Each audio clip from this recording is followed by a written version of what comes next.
Bonjour à tous. Quelle analyse nous faisons aujourd'hui de la situation qui prévaut entre les États-Unis et le Venezuela? Allons-y et regardons un peu le contexte. Pourquoi est-ce que ce conflit entre ces deux nations s'est alors éclaté? La situation entre les États-Unis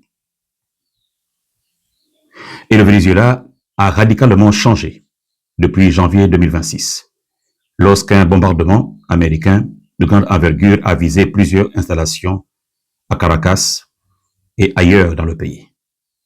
Lors de cette opération, le président vénézuélien Nicolás Maduro et son épouse, Cilia Flores, auraient été capturés et exfiltrés du pays par les forces américaines, selon une annonce officielle du gouvernement américain. Le gouvernement vénézuélien, lui, a dénoncé une agression militaire sérieuse, rejetant fermement les attaques, tandis que d'autres pays latino-américains et alliés comme Cuba et la Colombie ont condamné l'opération et appelé au respect du droit international. Pourquoi? Pourquoi les États-Unis ont-ils attaqué? 1. Accusation de narcoterrorisme. Les autorités américaines accusent Maduro et certains de ses alliés d'être impliqués dans le cartel de Los Soles, une organisation qualifiée de terrorisme par Washington, qu'elle lie au trafic de drogue vers les États-Unis. Maduro a toujours nié ces allégations. Deuxièmement, pression stratégique et sanctions. Depuis 2025, l'administration américaine a intensifié les pressions économiques en sanctionnant les entreprises pétrolières vénézuéliennes et des navires, ainsi que des individus liés à Maduro, dans le but d'affaiblir le gouvernement vénézuélien et son accès, aux revenus du pétrole. Les États-Unis contestent, troisièmement, les États-Unis contestent la légitimité électorale. Dans plusieurs élections récentes, dont celle de 2024, Washington a considéré que Maduro n'était pas un leader légitime et a plutôt reconnu un opposant. Cela a servi de justification pour intensifier la pression politique et économique, même si elle ne s'est pas limitée à des mesures diplomatiques jusqu'à présent. Du côté des États-Unis, nous avons vu. Maintenant, nous allons regarder le côté du Venezuela. Premièrement, le déni des accusations. Le gouvernement de Maduro rejette toutes les accusations de trafic de drogue ou de terrorisme et affirme que ces actions visent uniquement à défendre la souveraineté nationale contre une intervention étrangère injustifiée. Deuxièmement, l'appel à l'unité nationale face aux attaques.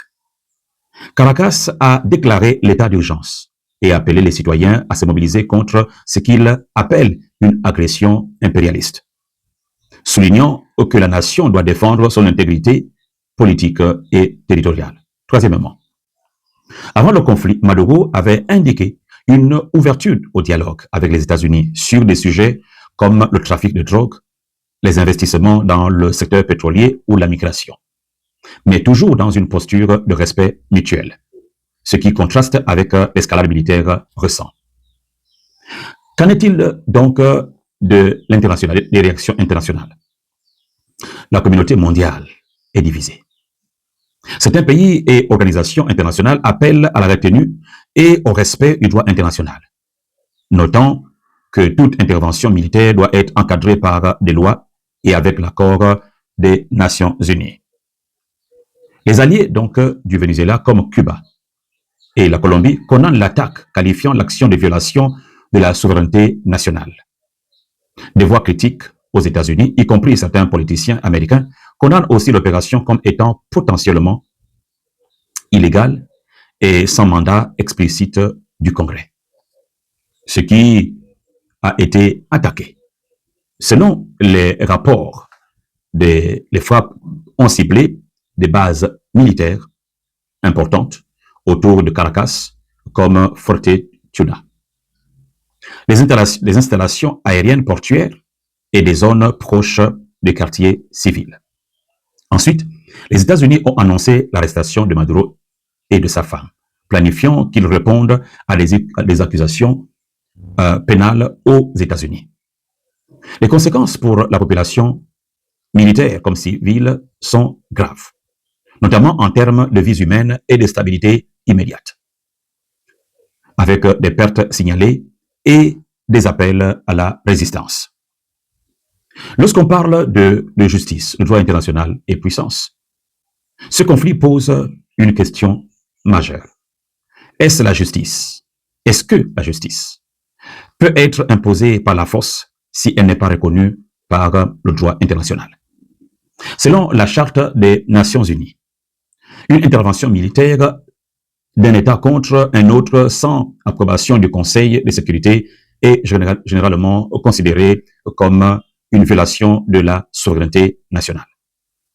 Dans la pratique géopolitique, cependant, les grandes puissances interprètent parfois la lutte contre le terrorisme ou la protection des intérêts nationaux comme justification, ce qui reflète une dichotomie entre le droit international et la loi du plus fort sur la scène mondiale.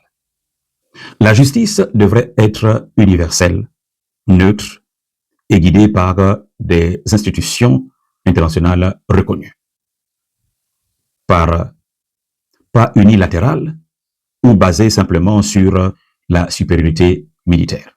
En conclusion, disons donc ceci. La version américaine explique l'action par la lutte contre le trafic de drogue, le terrorisme et les crimes attribués au gouvernement Maduro. Le gouvernement vénézuélien et de nombreux alliés voient ces frappes comme une violation de la souveraineté nationale, une intervention coloniale ou hégémonique. La communauté internationale est profondément divisée, certains appelant au droit international, d'autres à la retenue, et certains soutenant l'approche américaine. Ce conflit met en lumière la tension entre la légalité internationale, normes du droit international et souveraineté, et la réalité du pouvoir, donc qui parle de l'influence, la force et les intérêts géopolitiques. Je voudrais terminer avec un point pour attirer donc notre attention sur un cas précis, celui de 2003. Le cas donc du Venezuela, donc aujourd'hui, réveille une mémoire douloureuse, celle de l'Irak en 2003. À l'époque, les États-Unis avaient justifié leur intervention par la présence supposée d'armes de destruction massive.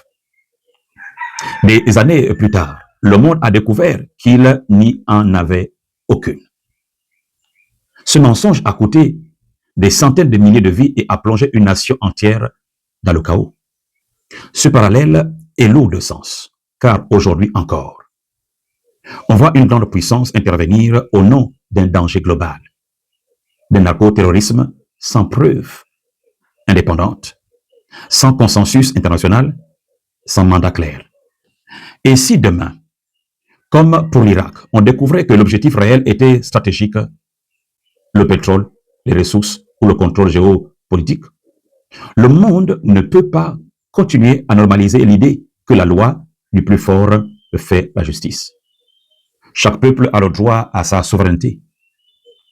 Chaque nation a le droit de choisir sa voie. Et aucune force, si puissante soit-elle, n'a le droit de détruire sous prétexte de sauver. L'histoire nous regarde et l'histoire n'oublie pas. Pour terminer, disons donc ceci.